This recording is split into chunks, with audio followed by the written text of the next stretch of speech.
Acme Educational Publications. Number 1. Educational Group.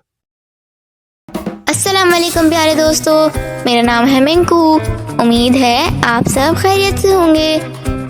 आज हम करेंगे एक मज़ेदार मश्क और इस मश्क में हम ढ की आवाज़ वाली तस्वीर पर सही का निशान लगाएंगे और गलत पर गलत का निशान लगाएंगे। तो इन तस्वीर में से ढक्कन और ढोल में ढ आता है, सूरज पर गलत का निशान लगा दें। इसके बाद ढ के सही तलफ़्फ़ुज़ के साथ खाली जगह पुर करेंगे। पहली खाली जगह में है ढोल, नंबर 2 में है ढाब, नंबर 3 में है ढाल। बहुत खूब। तो बच्चों, आज हमने मज़ेदार मश्क की है। इसी तरह की और मज़ेदार वीडियोस देखने के लिए आप हमारे चैनल को लाइक करें, सब्सक्राइब करें और शेयर करें। मिलते हैं अगली वीडियो में। जब तक के लिए अल्लाह हाफ़िज़ प्यारे दोस्तों।